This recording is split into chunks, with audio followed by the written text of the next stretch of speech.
Base sa aking mga naging obserbasyon, nakadepende sa nakaupong presidente ang porsyento. Noong panahon po ni, okay lang po, Your Honor. Noong panahon po ni former President Pinoy ay umaabot po ng 10%. At sa panahon po naman po ni President Duterte po ay umaabot naman po ng 12 to 15%.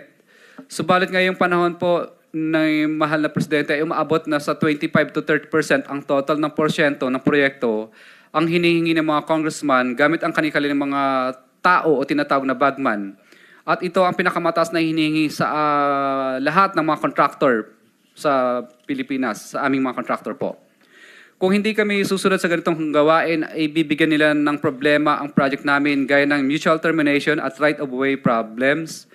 Minsan ay ginagamit nilang panakot ang blacklisting kung saan hindi na kami makakasali sa mga bidding sa loob ng isang taon. Kaya madalas ay sumusunod na lang kami sa gusto nila.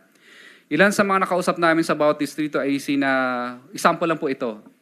Ay sa Quezon City, for example, si D. Eloida ay lagi akong tinatawagan pag lumalabang kami sa bidding na may taker sa mga projects nila. Kaya nakikisama na lang kami kasi pag hindi kami Teka muna, sabi mo example lang, hindi yan accurate? At totoo po ito. Ay, bakit example? Kasi po, ilan lang po ito sa mga babanggitin ko kasi masyado Sige. po mahaba. Nakikisama na lang kami kasi kapag hindi magagalit ang politiko na may hawak sa kanila at tatanggalin sila sa pwesto at ipapaba-blacklist daw kami sa pamamagitan ng three-strike policy. Tinatanong ko kung sino politiko dyan, ngunit ayaw nila itong sabihin dahil sa kanilang posisyon bilang district engineer. Sila ang may control ayon sa kung sino ang congressman ng district na nakakasakop sa area ng projects na nilalabanan namin. Year 2022 onwards, ang kalakaran po dito tuwing sumasali sa bidding, hinaharang kami agad ni Lynn, negotiator sa bidding. Kapag matigas ang ulo naming nagdadrop pa rin kami sa aming bids, kahit anong subok naming ayaw buksan ang financial bid na aming isinumite. Kapag nanalo sa bidding, matatanggal si D.E. Loida. Siya po mismo ang tumatawag sa akin para magpa-disqualify na lang kasi kapag hindi, gagawin di umano ng paraan upang madali o sa three-strike policy. Para maiwasan naming ma-blacklist at magalit sa akin ang politiko na may-ari ng mga projects, tinatanong ko sino ang mga politiko ng district ng mga congressman na nagpapabidi sa DPW's Quezon First Deo. DPW's Quezon City First Deo.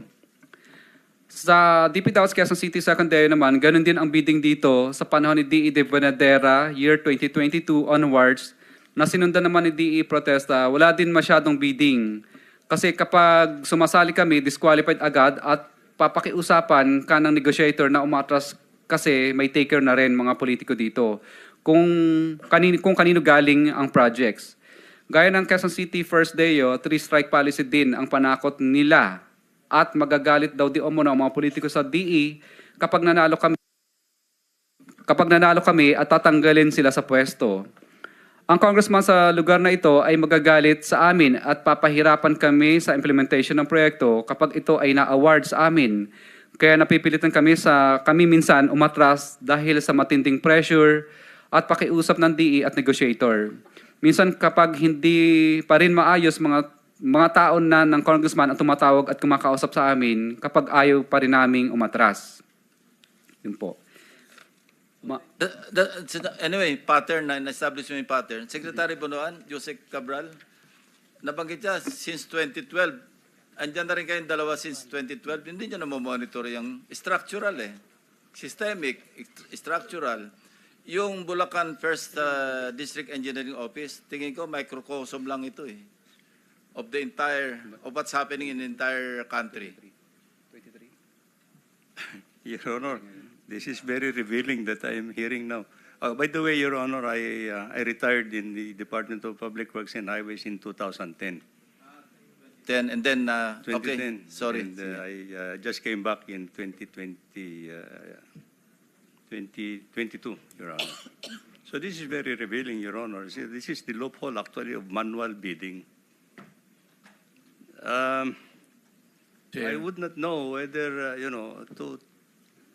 for this particular problem. I don't know. In my watch. In my watch, Your Honor, I recall that I've been signing blacklisting of contractors because of three-strike policy, because of these bidding procedures that has been narrated now.